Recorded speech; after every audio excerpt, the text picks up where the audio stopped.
Bismillahirrahmanirrahim. Beli bavnet binin.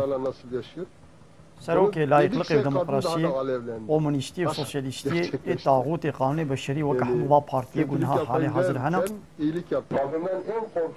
Mezet bêçi. Divê jina Kurd, pîreka Kurd û destê zilamekî giha baniyê da digo namûsa min çû. Namûsa min ji dest çû. Lêbelê ev fikir me guheran, me berevajî kir, me vakir. Rast dibêjê. Tişta ku dewleta layık û demokrat bi Kurdan nekiribû, 20 salî da bi ser navê Kurdîtiyê nav Kurda de çekir wî dî pîrekê Kurdan. Ew ê got berê derpeyê xwe binkirazkê xwe bi têrê de netkirin, fedî dikin, got bila zilam nebînin. İro rahat karin rabin dem ne namûsa tikesîne.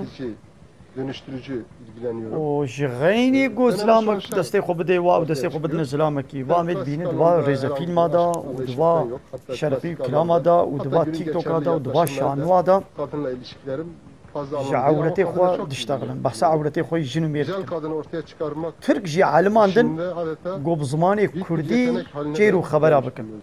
Heta niha Tirka ji me ne elimî bûn bêma çawa başî navê te çi ye ev her du gotinê Kurdî Türk kadınları ne elimî bûn lê bi saya vana gösterilmişlerdir.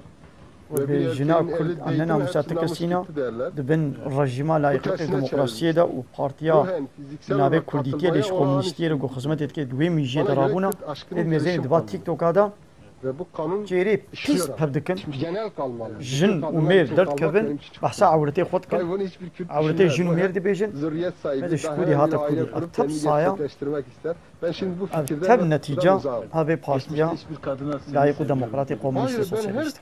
olağanüstü onu Hat severler. rahat bem ne namûsa tikesîne. Bir sorun yok. Olağanüstü. Ama bunu çedvi? Severler, sevilirler yani. Mesela ben namus anlayışım da budur.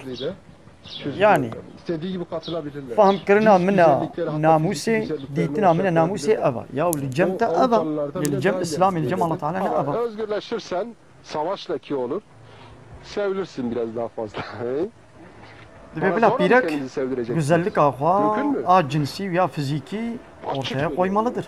Bila derxêder ba. Ya ew jin cinsiyeta xwe xoşkatiya xwe fizîk xwe. Bila ji mêrê xwe tenê re ortaya koymuş bike, sergilemiş bike. Almak isteyen, vermek isteyen. An bila ji hemû zilamar be. Gerçekten bunun kanununu bilmelidir. Ben bu sene bunu da epey Yani çözmeye ev yaydı çalıştım. kadru kıymete hûn dine jî. Siz kızlarla Jin da bê qîmet bunu kir. oldukça Onun onur dini verici bir reklam biçimde adam. yapmak istedim. Di müzikê de, di şanû de, di Çocuk kadar rêzefîlma da. heyecanlıydım, Li dikkat hemû devera ederseniz, mesela namusîne Çok ma. açıkça gördünüz değil mi? Her kesî re ya. Nawala Yani en ne ji ufacık mêrê ben wane ji şöyle hemû kesî. Ji xeynî mêrê xwe dine şöyle hemû bir kesî. erkeğim, bir Şanî şey hemû yaklaşma. kesî dikin.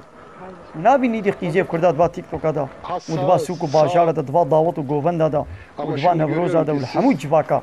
Rot û tazî, saygınızı bi tayt û korumak minî için, etek û navka wal derbe ya. kişiliğinizi korumak için biraz Hesina savaşmak binavka zorundasınız. xwe bitkin. Biraz değil, bayağı savaşmak zorundasınız.